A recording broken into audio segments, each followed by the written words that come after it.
wild. Embrace the twisted weirdness of freak show cinema.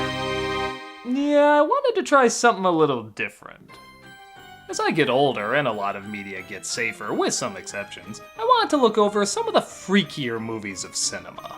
Some are well known, others not as much, but they all went for broke in giving us the most strange, abnormal, yet creative handful of madness their imaginations can muster.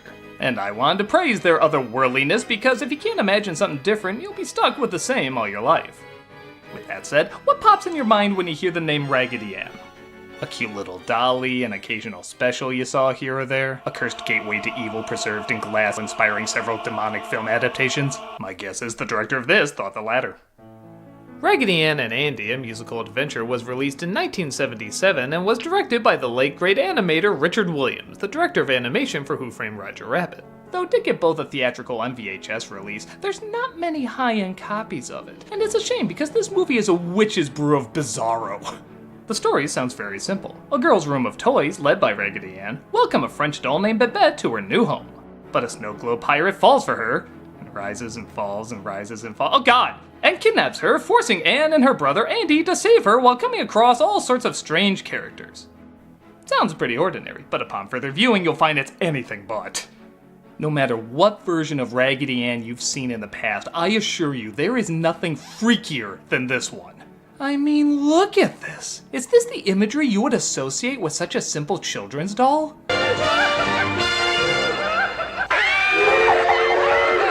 I don't feel so well.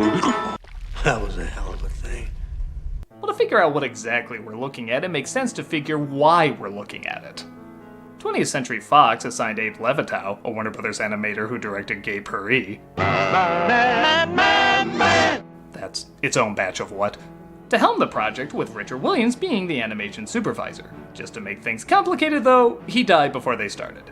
Seeing this as a means to give funding for his passion project, The Thief and the Cobbler, Williams took over directing. There was just one problem. He hated the script.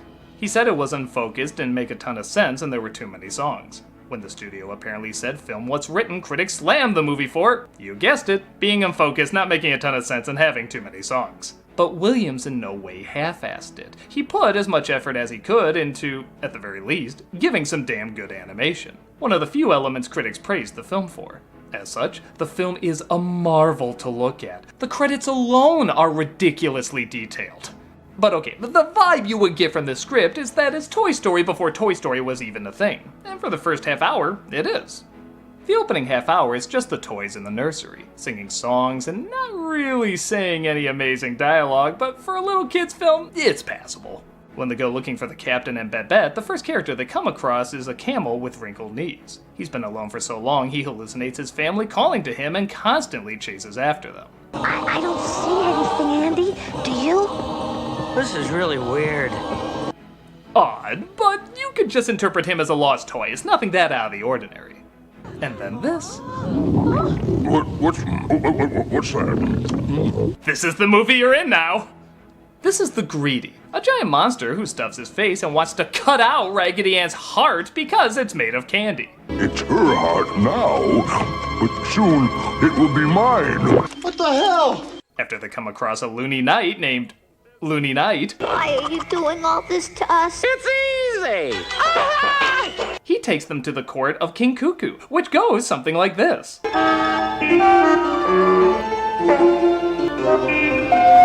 Last time I saw them in something, they were giving a pumpkin to a kid. How did we make the leap to this? And none of these are like the toy seeing everyday things from a different point of view. No, all these freaky ass shits just exist. Your Highness. You mean lowness? Yeah, lowness, that's what it is. King Cuckoo is very short, but he grows whenever he laughs. Laughro. They escape, but find Babette has somehow taken over the ship, put the captain in chains. I am the captain now. Look at me, sure. Look at me, sure. I am the captain now. And even trussed up our heroes, ending with the king tickling everyone, causing him to grow bigger, eventually exploding. And then they're just back home. Yeah, the girl finds him and just brings him in. The end. I don't know what script problems they're talking about. I followed all this fine once I did bath salts. Even before coming across the first supernatural element, though, the film has all sorts of hilariously uncomfortable moments. The way you go banging around with Marcella. Whoa, what? Part of Richard Williams' brilliance is his attention to detail, so all the characters move with the proper weight they would possess. So Raggedy Ann, being a floppy ragdoll, moves maybe a little too much like a floppy ragdoll. It's true, I do get bounced around a bit. Come on, give those dead eyes a little bit of life. Ah! Go back to Wilkins' puppet! How shocking. Over the years, it's gone back and forth whether or not Raggedy Ann and Andy were sweethearts or brother and sister. This film clarifies several times that they're siblings. You lay off my sister, Sir Leonard. But that doesn't stop some awkward gestures and stares every once in a while. I love you so. You're my present this year. Just don't question it, question it a lot. And then of course there's these damn things. Where'd you go? Where'd you go? I must not fear, fear is the might killer, fear is the little death that brings total obliteration. I have no idea what these things are supposed to be.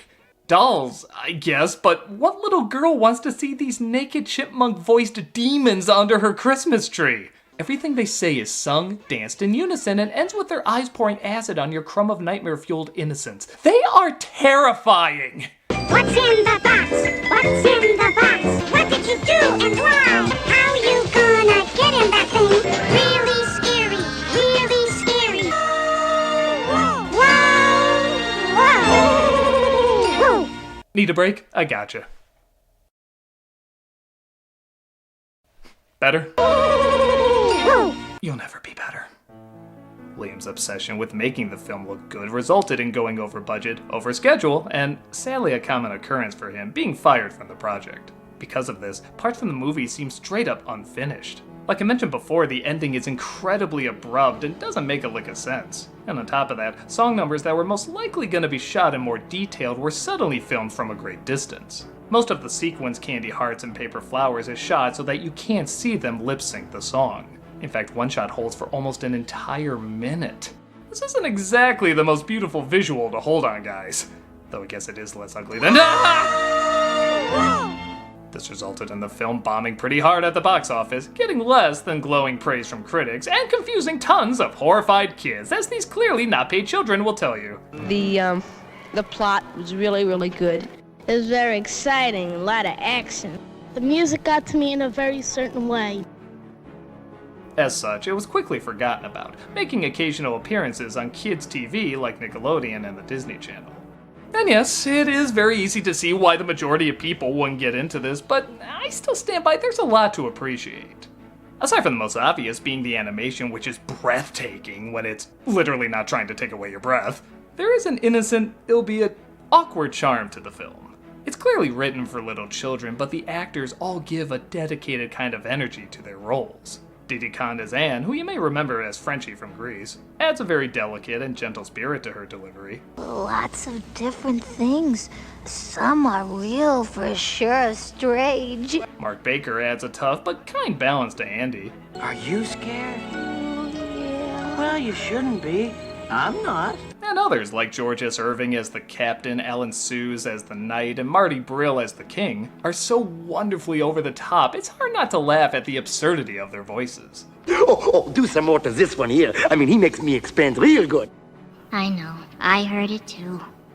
Even the director's daughter as the kid who owns the toys adds a strange kind of realism to a film with very little realism in it. Every scene has a ton of atmosphere and a very distinct mood. True, they don't all go together, but individually they do strike a very unique kind of ambiance. One of the major criticisms of the film is that it has too many songs, and at a whopping 16 for an hour-and-a-half flick, that's the same number as Sound of Music, a 3-hour flick? It's a legit criticism. But here's the thing, the songs are actually really good. They were written by Joe Raposo, the guy who did It's Not Easy Being Green, the Great Muppet Caper songs, and a ton of work for Sesame Street. What's so interesting is because of his background in children's entertainment, the songs needed to not only be catchy, but also short for their limited attention spans. Because of this, even though there are way too many of them and they rarely further the plot, I can play just a snippet of them and chances are you'll remember how they go. How can you be happy? The reason that I is 'cause I love you.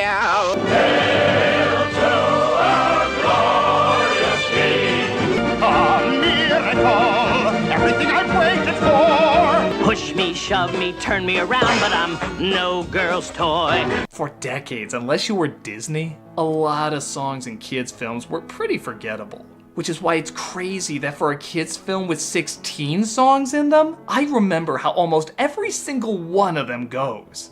Yes, they do halt what little story there is from moving forward, but they're catchy, clever, and extremely hummable. I know it's not like the guy doesn't have enough popular works to his name, but it is a shame a musical with so many good songs is not only forgotten about, but also dismissed because there's simply too many of them. Too much of a good thing, I guess, but it is still a good thing. Because of those reasons, I can't like this as a great film or even a finished film, but it's so lavishly odd, it can never be forgotten. I love how insane it is. I love how it goes from one random thing to another because you have no idea what to expect, except that it'll be something well animated, creative, and have you humming afterwards. When it's good on a technical and sometimes whimsical level. When it's bad, it's the most fascinating kind of bad. Despite all its production problems, it went all out, and it clearly shows in the end product, even if the end product is a mess.